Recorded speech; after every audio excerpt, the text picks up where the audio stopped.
Do you guys want to see what Captain Marvel was doing before she became this? Yeah, this is what she was doing. Here comes the money. Here we go. Money talk. Here comes the money. Money, money, money, money, money. Dollar, dollar. Dollar, dollar.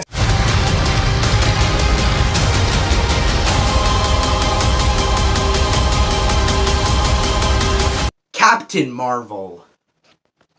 So Captain Marvel is the next entry into the Marvel Cinematic Universe. If you guys don't know, I have been a fan of this universe since I saw the original Avengers back in 2012. I've been on board for every movie. There's not been a single one of these I've disliked. Not everyone I've loved.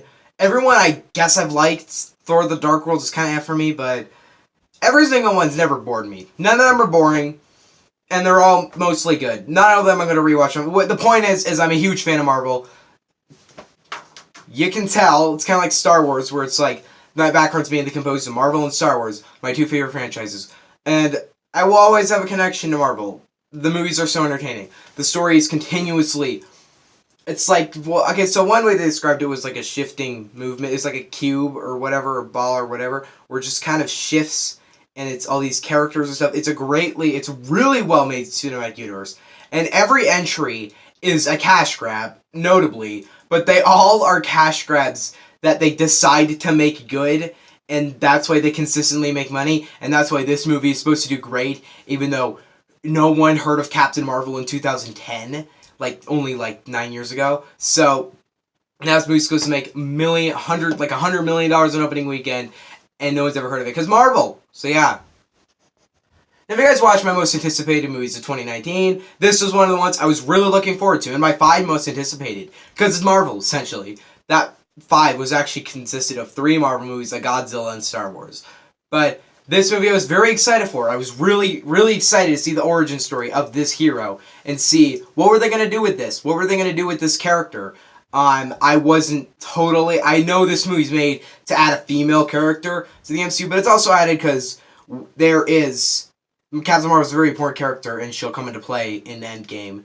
But I was very excited for this movie, mainly to play into Endgame, but also because I really enjoy Marvel movies. And you can almost describe an entire movie by saying it's a Marvel movie at this point. There's so many of them. Like, let's say Doctor Strange, it's a Marvel movie. Ant-Man, it's a Marvel movie. Ant-Man and the Wasp, it's a Marvel movie. And to add to that list, Captain Marvel, it's a Marvel movie. Note this, when I say it's a Marvel movie, that is no insult, that's actually a compliment. If it's a Marvel movie, it's not a mind-blowing masterpiece, but it's the special effects are really good in the movie, and it's a very entertaining, never boring, good movie with a great main character and great development and blah, blah, blah, blah, blah. That's basically the way you could describe all these movies, and Captain Marvel adds onto that list, making it not a memorable entry of the MCU, but a very entertaining one. I had a great time watching Captain Marvel. A lot of critics for some reason don't like this movie. I know audiences are probably going to really dig this movie, because I can usually tell from the audience I'm in. The audience I was in was very respectful. I enjoyed being with this audience. They were not like the usual audience, where they're annoying and they're all yelling. No, everyone is quiet, and everyone is invested in the story. So yeah, let's actually talk about this Captain Marvel movie, because so many people are excited for it. Now, one thing I was really worried this movie would do is fall into the stinking hole of, let's say Alita Battle Angel fell in, which I really should have pointed out this flaw in the movie. It doesn't affect the movie for me at all, but one of the flaws in that movie is Alita is such a perfect character. She does, nothing wrong in the movie. She does a couple things wrong, but she's never goes through trial and error. She just continuously evolves in this poorly sloppy movie. Note, I liked Alita Battle Angel. Fine. Just fine. But she's not a very well-developed character, or not a very good, strong female character. And what I'll say about this one is it did what Wonder Woman did, where it's not focusing on that feminism prospect. Thank you, Marvel. That is so good. Thanks for doing that. Any other company would have just been like, feminism in your face, because we're feminism. But I didn't see, there was not a lot of this just female empowerment in the movie. Some females said, yeah, I was proud to be a woman when watching this movie, and I'm fine with that if you were. I don't care at all.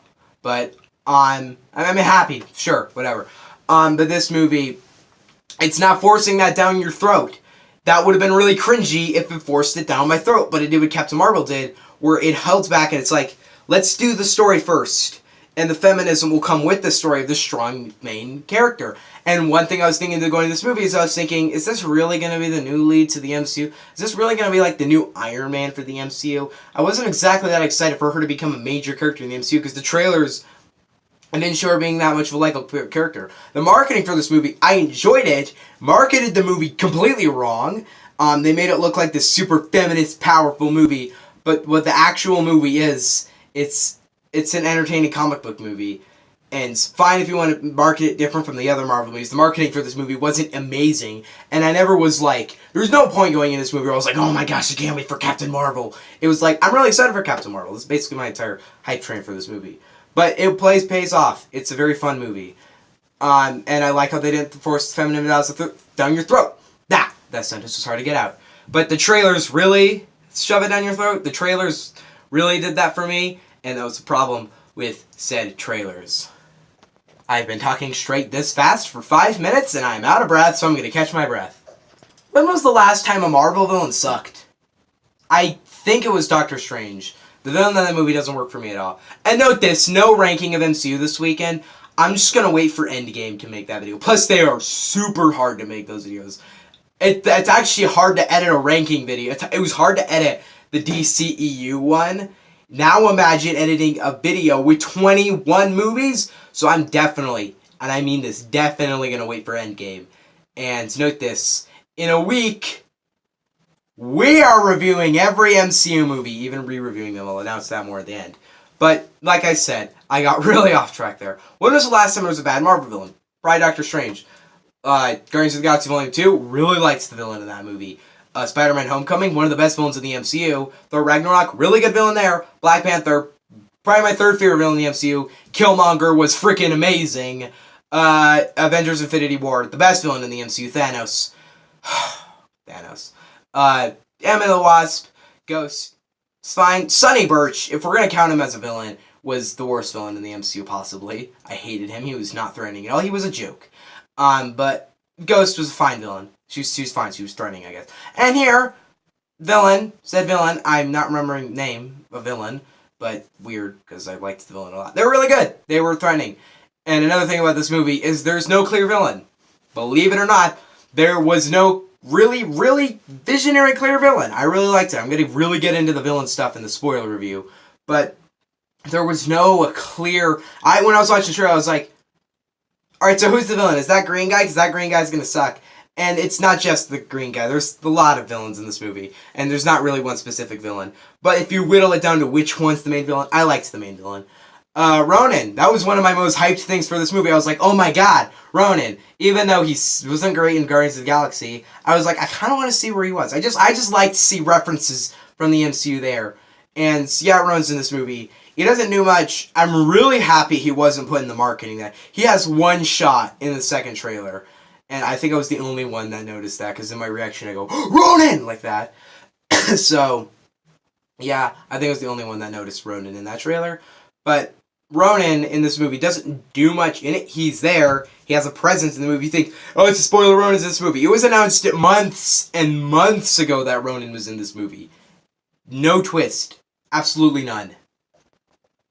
No, but having Ronan be in it was cool. It was cool to see where he had been, where he was in the 90s. Oh, the 90s element in this movie. It's not really there. There are a couple... The soundtrack mainly consists of 90s music.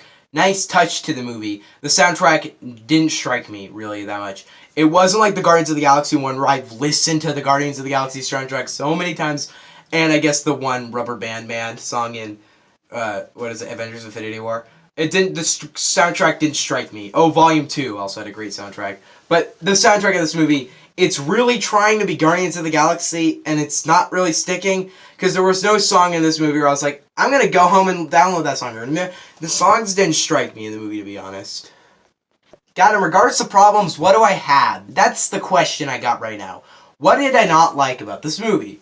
I mean, I liked the movie overall. I really liked the movie, but there's got to be something that's holding this back from being a great movie, and I think it whittles down to the fact that probably could have been better.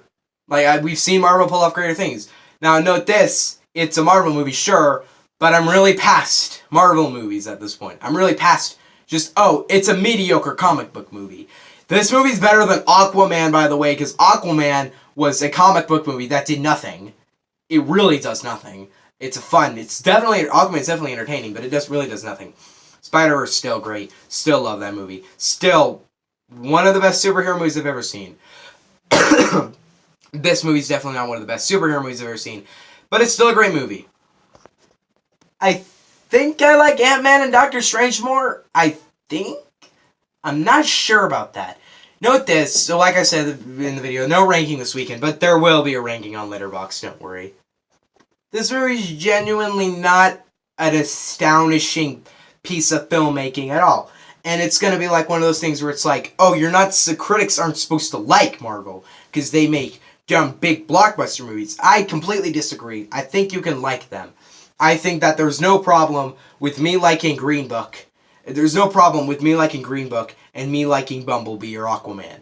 There's really no difference there. Green Book's entertaining. Those two are entertaining. Green Book's immensely more entertaining than Bumblebee and Aquaman. But, once again, like I'm saying, why would we hate blockbusters? What's the point? Oh, because they're there to make money? Green Book only exists to make money. Bohemian Rhapsody only exists to make money. BlacKkKlansman, it only exists to make money. Roma and The Favorite both exist. Vice, total cash grab there. Vice, total cash grab. So, just because they're action movies, that doesn't mean they're lazy cash grabs. Because, like I said, Vice, that's a cash grab right there. Let's get on track. Because in the end, Captain Marvel, it's a Marvel movie. Is that bad? No. Is that great? No. This means it's a very entertaining movie that sets up a good character. Captain Marvel, the character, Brie Larson, I forgot to mention this. Brie Larson did fantastic in the movie. She totally sold on the role. She was great. Her chemistry with Samuel L. Jackson, great. Samuel L. Jackson, kind of as the comedic side character, weirdly, was great in this movie. Young Nick Fury was great. There, I'm just putting that out of the way. Captain Marvel is a very entertaining, fun Marvel movie. People are really going to dig this movie, I assume. I don't know yet, but I really liked this movie. Critics are agreeing with me there. I'm happy with that fact. Jeremy Jahns, Grace from Beyond the Garbage Can, and Chris Stuckman, Jeremy Jahns, and Beyond the Garbage Can all didn't like the movie collectively, and I liked the movie. So screw them. I'm going to give Captain Marvel an 8. Ready for this MCU thing where I'm going to do it sort of March and then at the end of April? Well, every review I'm going to say this. An 8. Like, you're going to hear the word, I'm going to give said Marvel movie an 8 out of 10. You're going to hear that multiple times in this Infinity area. I'm going to call this Infinity Month. No, Infinity Week was stupid. I'm going to keep the reviews up, but they're going up the MCU playlist. What do you guys think on Captain Marvel? Let me know in the comment section below. Don't forget to subscribe. I guess Wonder Park? I guess that's what's next. I don't even know if I'm going to say Captive State 15 apart, 5 feet apart, or Wonder Park. They all look really mediocre. So I'll probably go see Wonder Park because I like animated movies. So Wonder Park review next week. Like anyone cares. And then the next week I'll review Captive State or 5 feet apart and then Dumbo. And then we can finally get to the next Marvel movie, or comic book movie, Shazam. This next month or so, this is the last movie I've seen where it's like, I'm actually really, really jacked up, like really excited to see a movie. The next one's Endgame. So yeah. Bye. Is this the second longest? I think this is the second longest review on this channel. Deserved, it's Marvel.